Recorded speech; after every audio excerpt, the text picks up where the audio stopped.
Assalamualaikum warahmatullahi wabarakatuh. Waalaikumsalam warahmatullahi wabarakatuh. Selamat pagi, selamat kembali di Hikayat Aceh. Pagi hari ini kita berada di lokasi Dayah Darul Ihsan di Aceh Besar. Hari ini kita akan berbincang-bincang dengan Tengku Faisal berkaitan dengan Tengku Dayah Haji Hasan Kurungkale. Tengku Faisal bisa cerita sedikit tentang peran beliau, tentang kiprahnya dan apa yang menjadi pembelajaran bagi masyarakat Aceh pada hari ini.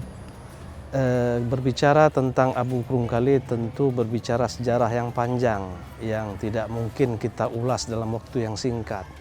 Kita bisa melihat peran-peran beliau ini terutama dalam bidang pendidikan, di mana beliau di tempat ini pernah mengasas sebuah lembaga pendidikan yang disebut dengan Dayah, yang beliau tidak beri nama Dayah itu Dayah apa, tetapi orang menyebutnya dengan Dayah Abu Kurungkale.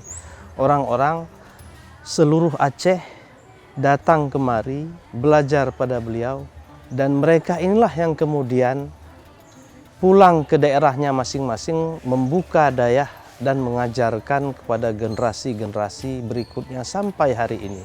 Oleh karena itu kita bisa mengatakan bahwa Dayah-Dayah yang ada di Aceh pada hari ini adalah bersambung sanad kepada Abu Kurungkale dan Abu Mudawali di Barat Selatan.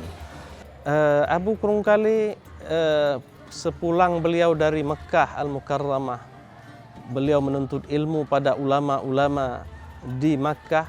Pada saat itu beliau sempat mengajar di pesantren atau Dayah gurunya di Yan, Kedah hari ini di Malaysia. Beliau kemudian pulang kemari melanjutkan pengajian yang pernah diasas oleh orang tuanya di Dayah Menasah Baru. Akan tetapi kemudian beliau mendapat sebuah wakaf tanah dari masyarakat di sini. Lalu beliau mulai menghidupkan pengajian di tempat ini yang orang-orang kemudian mengenal tempat ini dengan istilah Dayah Abu Kurungkale Menasah Blang. Beliau mengasas ini, kemudian mengajarkan orang-orang yang datang kemari, ya, para ulama-ulama, terutama yang datang kemari ini orang ulama-ulama yang memang sudah mencapai tingkat tertentu dalam keilmuan. Boleh dibilang kalau kita mau mengkonversikan model pendidikan beliau itu dengan hari ini boleh dibilang strata 3 atau program doktoral. Yang datang kemari ini memang untuk menjadi rasikh sebagai ulama yang rasikh. Bagaimana peran Dayah Abu Kurungkale dari masa perang hingga sekarang?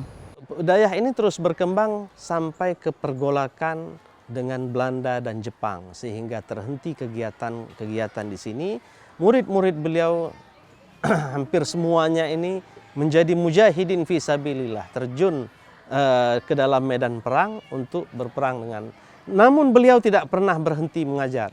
Meskipun tempat ini sudah menjadi markas mujahidin, beliau pindah ke tempat lain. Di sanalah beliau kemudian mulai menghidupkan pengajian lagi. Sampai akhir hayat beliau masih terus mengajarkan umat Islam di Aceh ini. Dan Abu Kurungkale berpartisipasi aktif dalam menghadapi Belanda. Bukan hanya beliau, bahkan dari orang-orang tua beliau. Beliau sendiri lahir dalam perang dan dalam gerilya. Lalu beliau pernah mengeluarkan sebuah fatwa, sebuah maklumat bersama beberapa ulama lain yang memutuskan bahwa perang menghadapi Belanda itu adalah jihadun fi sabilillah. Yang mati dalam perang menghadapi Belanda maka dia akan mendapat mati syahid. Ini di antara peran beliau dalam menggerakkan orang-orang Aceh menggerakkan umat ini dalam menghadapi penjajah Belanda yang notabene adalah kafir. Apa tanggapan Tengku Faisal tentang maraknya radikalisme yang timbul sekarang ini di Indonesia maupun di Asia Tenggara? Berbicara tentang radikalisme, saya kira ini bukan suatu hal yang baru hari ini muncul, tapi ini adalah persoalan lama yang klasik yang ini sudah sejak ada pada masa Rasulullah sendiri, sehingga Rasulullah dalam banyak hadis menceritakan kelompok-kelompok yang akan muncul nanti di akhir zaman. Dan itu terbukti ketika Rasulullah wafat, khususnya pada masa kekhalifahan Ali terjadi sebuah fitnah, di mana Ali terjadi perselisihan pendapat dengan Sayyidina Muawiyah. Antara Sayyidina Ali dan Sayyidina Muawiyah terjadi perselisihan pendapat yang berujung kepada arbitrase, tahkim antara mereka. Namun sebahagian pengikut Sayyidina Ali enggan menerima hasil dari tahkim, bahkan menolak keras. Bahkan sebahagian pengikut Sayyidina Ali menyatakan mereka yang terlibat dalam tahkim itu sudah melakukan sebuah dosa besar. Dan orang yang melakukan dosa besar itu sudah hilang imannya. Orang yang tidak ada lagi iman maka dia sudah menjadi kafir. Orang kafir itu halal darahnya. Orang halal darah wajib dibunuh. Dan ini terbukti. Muncul sekte-sekte pada saat itu. Sekte muhakimah misalnya. Karena mereka berpedoman man lam yahkum bima anzalallah faulaika humul kafirun. Yang inilah kelompok-kelompok inilah yang kemudian diberi istilah dengan al-khawarij. Sampai hari ini penyimpangannya pun sudah semakin jauh berbeda dengan yang asal.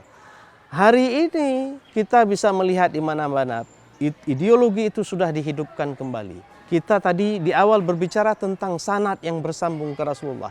Kalau kita pelajari agama ajaran yang dibawa oleh mereka, maka kita akan melihat terputus sanad itu kepada Rasulullah.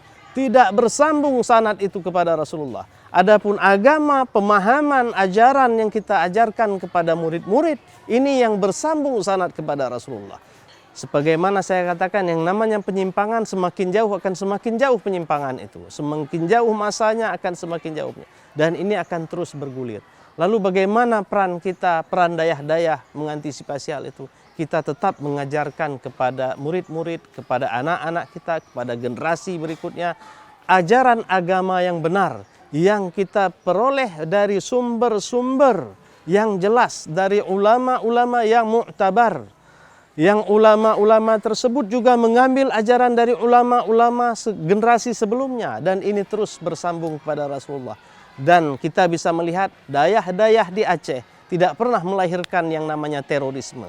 Tidak pernah melahirkan yang namanya radikalisme. Kita bisa melihat terorisme muncul hari ini, radikalisme muncul hari ini di Indonesia umumnya dan di Aceh khususnya, tetapi tidak satupun alumni dayah-dayah di Aceh yang punya keterkaitan hubungan dengan mereka.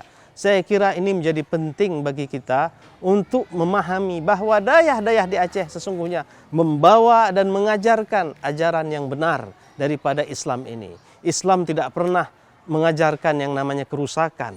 Islam tidak pernah mengajarkan yang namanya kehancuran, tapi Islam mengajarkan perdamaian. Terima kasih Tengku Faisal. Assalamualaikum warahmatullahi wabarakatuh.